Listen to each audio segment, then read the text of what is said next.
નીટની પરીક્ષા સાથે જોડાયેલા મોટા સમાચાર. એનટીએની મોટી બેદરકારી સામે આવી છે અને છેલ્લી ઘડીએ ભૂલ સુધારી છે. નાગપુરના એક વિદ્યાર્થી કે જેને અપાયું અબુધાબીનું સેન્ટર, રજૂઆત બાદ બદલાયો. વિદ્યાર્થીને હવે નાગપુરનું જ કેન્દ્ર ફાળવાયું છે અને નવું એડમિટ કાર્ડ જાહેર થયું છે. દેશભરમાં 22 લાખ વિદ્યાર્થીઓ નીટની પરીક્ષા આપવાના છે.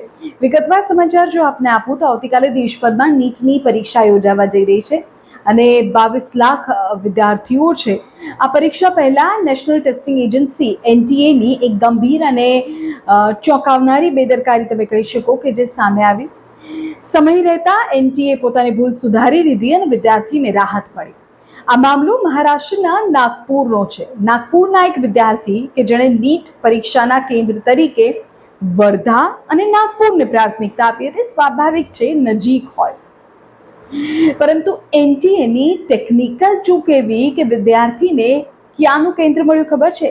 7 સમુદ્ર પાર અબુધાબીનું પરીક્ષા કેન્દ્ર ફાળવી દેવાયું. બોલો, આ તો કેવી પરિસ્થિતિ! આવતીકાલે જ પરીક્ષા હોય, છેલ્લી ઘડીએ વિદેશનું સેન્ટર આવે તો શું કરવું? પાસપોર્ટ, વિઝા, આ બધી પ્રક્રિયા કરવી. આ વિચિત્ર છબરડાને કારણે વિદ્યાર્થી અને તેનો પરિવાર તો ચિંતામાં મુકાઈ ગયો. આખું વર્ષ બગડે તેવી સ્થિતિ સર્જાય. કોઈ પણ વિદ્યાર્થી અને એના મા બાપની ચિંતા થાય. આ સમગ્ર મામલે પરિવાર દ્વારા તાત્કાલિક એનટીએ સમક્ષ રજૂઆત કરવામાં આવી. મીડિયામાં મુદ્દો ઉછળ્યો, એનટીએ એક્શનમાં આવ્યું અને અંતે ટેકનિકલ ભૂલને સ્વીકારી લેવાય.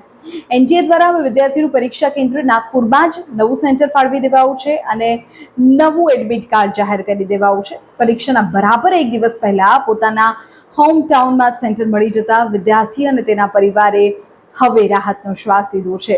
આવતીકાલે યોજાનારી આ પરીક્ષામાં આવી કોઈ ટેકનિકલ ખામી અન્ય વિદ્યાર્થીઓ સાથે ન થાય તેવી જ આશા રાખીએ, કારણ કે એક તરફ એક વખત વિદ્યાર્થીઓ પેપર લીકનો માર સહન કરી ચૂક્યા છે, હવે બીજી વખત જો આવા કોઈ છબરડા થાય તો વિદ્યાર્થીઓના મોરલ પર, તેના કોન્ફિડન્સ પર તેની અસર થાય એ હકીકત છે.